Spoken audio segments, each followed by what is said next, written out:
नमस्कार, आप देख रहे हैं देश रोजाना और मैं हूं बेनजीर हाशमी। दिन भर की सुर्खियों के साथ बात करेंगे हरियाणा की कुछ ताजा खबरों की। G20 से पहले यूरोप दौरे पर रवाना हुए राहुल गांधी वकील, छात्रों और प्रवासी भारतीयों से करेंगे बात। दिल्ली की पटियाला हाउस कोर्ट ने मानहानि मामले में बजरंग पुनिया को आज किया तलब।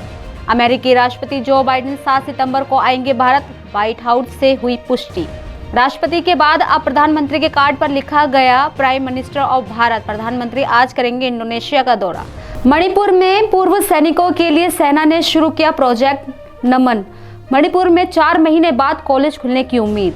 G20 समिट में लघु भारत की तस्वीर को जीवंत करेगा मीडिया सेंटर। केंद्रीय मंत्री ठाकुर ने तैयारियों का लिया जायजा। तवांग में 10,000 फीट की ऊंचाई पर होगा मैराथन।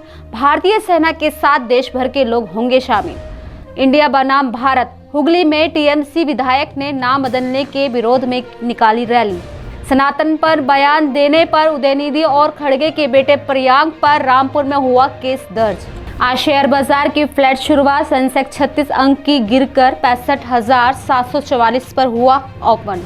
गुजरात में आप पार्टी को झटका। राज्य इकाई के उपाध्यक्ष अर्जुन राठवा ने दिया इस्तीफा। पार्टी पर लगाया गंभीर आरोप। भाजपा की जन आशीर्वाद यात्रा का हुआ आज खंडवा में शुभारंभ। नितिन गडकरी और शिवराज ने किया रोड शो।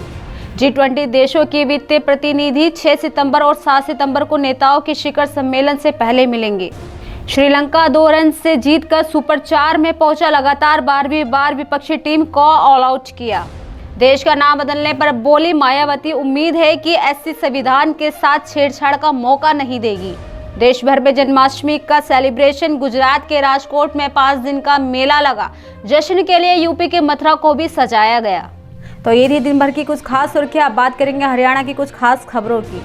हरियाणा के मुख्यमंत्री मनोहर लाल अपने 3 दिवसीय हिसार दौरे पर है। वहीं इस कड़ी में सीएम मनोहर लाल गांव थुराना में आयोजित जनसंवाद कार्यक्रम में पहुंचे हैं, जहां सीएम जिले के 3 विधानसभा क्षेत्र में जनता की नब्ज टटोलने का प्रयास कर रहे हैं। इस दौरान सीएम भाजपा की 1 और जसपा की 2 विधानसभा सीट पर जनसंवाद का कार्य करेंगे। बता दें कि सीएम 3 दिन में कुल 9 गांवों में जनसंपर्क करने वाले हैं। सीएम जिले में भाजपा जसपा के 3-4 के स्कोर को बढ़ाने के लिए काम कर रहे हैं। हरियाणा परिवहन विभाग पूरी तरह से डिजिटल हो गया है, जिसे सरकार का मानना है कि भ्रष्टाचार पर लगाम लगेगी। ऐसे में भुगतान डिजिटल होने से ट्रांसपोर्ट व आवेदकों को 24 घंटे सुविधाएं भी मिलेंगी। बता दें कि प्रदेश के सभी आरटीए कार्यालयों में इस व्यवस्था को लागू किया जा रहा है। परिवहन विभाग में भ्रष्टाचार और दलालों के हस्तक्षेप में पूरी तरह खत्म करने के लिए विभाग ने नया रास्ता निकाला है। दरअसल अब विभाग में किसी भी सेवा शुल्क या चालान की जुर्माना राशि पर केवल ऑनलाइन भुगतान ही स्वीकार किया जाएगा। वहीं नकद लेन देन को पूरी तरह से प्रतिबंधित कर दिया गया है। ऐसे में भुगतान डिजिटल होने से ट्रांसपोर्टर व आवेदकों को 24 घंटे सुविधा मिलेंगी। वहीं एक ही यूपीआई से बार-बार ट्रांजैक्शन करने पर दलाल भी पकड़ में आ जाएंगे। हरियाणा कांग्रेस में गुटबाजी चरम पर है। हिसार, जिंद और कुरुक्षेत्र में सोमवार को पर्यवेक्षक के सामने हुई बैठक में हंगामे के अगले ही दिन कांग्रेसी करनाल व यमुनानगर के जगाधरी में आपस में भिड़ गए। करनाल में तो लात घूसे भी चले, जबकि जगाधरी में गाली गलोच व हाथापाई हुई। ऑब्जर्व गो बैक व नकली समर्थक वापस जाओ के नारे भी लगे। करनाल के लोक निर्माण विभाग के विश्राम गृह में ये मारपीट पूर्व सीएम भूपेंद्र सिंह हुड्डा गुट के समर्थकों और राष्ट्रीय महासचिव रणदीप सुरजेवाला, पूर्व प्रदेश अध्यक्ष कुमारी शैलजा व विधायक किरण चौधरी के समर्थकों के बीच हुई। हरियाणा के मुख्यमंत्री मनोहर लाल द्वारा करनाल से हरी झंडी दिखाकर शुरू की गई नशा मुक्ति साइक्लोथॉन यात्रा आज फरीदाबाद के खोरी जमालपुर गांव से चलकर बल्लभगढ़ अनाज मंडी पहुंची। आपको बता दें कि नशा मुक्ति का संदेश देती हुई साइक्लोथॉन साइकिल यात्रा जिला प्रशासन की तरफ से बल्लभगढ़ पहुंचने पर विधायक नरेंद्र गुप्ता, विधायक नयनपाल रावत, भाजपा जिला अध्यक्ष गोपाल शर्मा और कैबिनेट मंत्री के बड़े भाई टिपर चंद शर्मा, एसडीएम त्रिलोक चंद, डीसीपी राजेश दुग्गल सहित अन्य अधिकारी ने मिलकर यात्रा का स्वागत किया।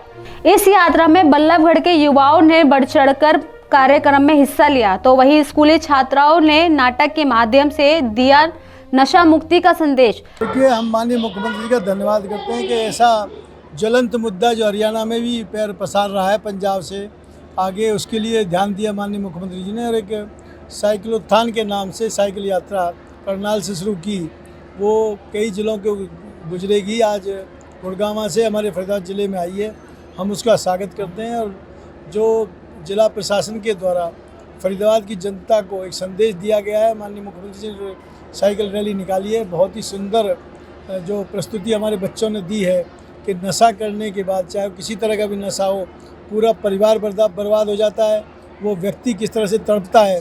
मेरे पाली गांव की जो बच्चियों ने प्रस्तुति दी है, नशे का दुष्परिणाम बहुत बड़ा दुष्परिणाम होता है। और हम आज कुछ ना कुछ यहाँ से संदेश लेके जाएंगे कि आगे जो नशे से बचेंगे और जो नशे में लोग फंस चुके हैं उन्हें अपनी प्रशासन की तरफ से और हम सब सामाजिक संस्थाएं मिलकर उनको उससे किस तरह से दूर कर सकते हैं और उसका हम प्रयास करेंगे। ये आज प्रण लेके हम जाते हैं। देखिए, न्याय की केवल एक साइकिलोथॉन यात्रा है, साइकिल यात्रा है। ये नशा मुक्ति के खिलाफ हरियाणा सरकार का माननीय मुख्यमंत्री मनोहर लाल जी के माध्यम से एक अभियान है।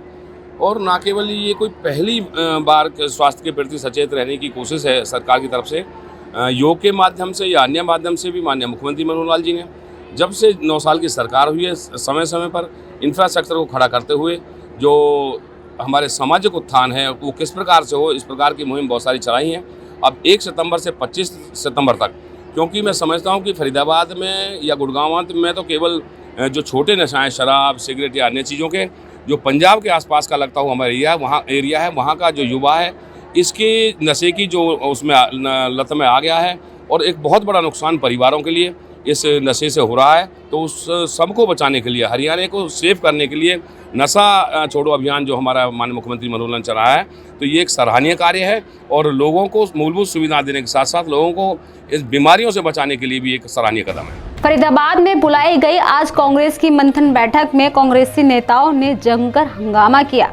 लंबे समय के बाद फरीदाबाद में कांग्रेसियों की बैठक आज आयोजित हुई, लेकिन बैठक में कोई परिणाम नहीं निकल पाया। गुस्साए कुछ कार्यकर्ताओं ने जमकर नारेबाजी और हंगामा किया। ऐसा माना जा रहा था कि पिछले कई साल से खाली पड़ी जिला अध्यक्ष की पोस्ट को आज सभी नेताओं की सर्वसम्मति से भर दिया जाएगा, लेकिन हंगामे के बाद इसका कोई परिणाम नहीं निकल पाया। देखिए एक रिपोर्ट। विरोध इस बात का है हमारा और कड़ा विरोध है। जब भी मीटिंग होती है जिला स्तर पर, कोऑर्डिनेटर हो या प्रभारी हो, कभी भी हम कांग्रेसी या आम कांग्रेसी को या कोई भी कांग्रेसी जो पदाधिकारी रहा हो या कार्यकर्ता रहा हो उसको नहीं बुलाया जाता।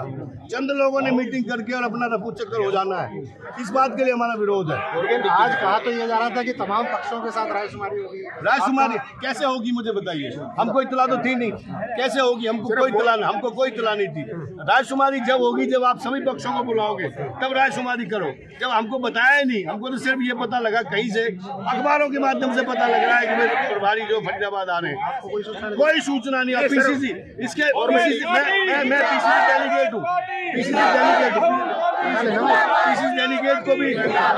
पीसीसी डेलीगेट को चाहिए कि किसी को भी चाहिए, मैं आम कांग्रेस जन को भी बुलाना चाहिए। तो ये थी दिन भर की कुछ खास सुर्खियों के साथ हरियाणा की कुछ खास खबरें। कल फिर होगी मुलाकात ऐसी ही कुछ खबरों के साथ। तब तक के लिए बने रहिए हमारे साथ और देखते रहिए देश रोजाना। नमस्कार। हमारे साथ जुड़े रहने के लिए देखते रहिए देश रोजाना का YouTube चैनल सब्सक्राइब कीजिए। साथ ही देश रोजाना की खबरें सबसे पहले देखने के लिए प्रेस कीजिए बेल आइकन।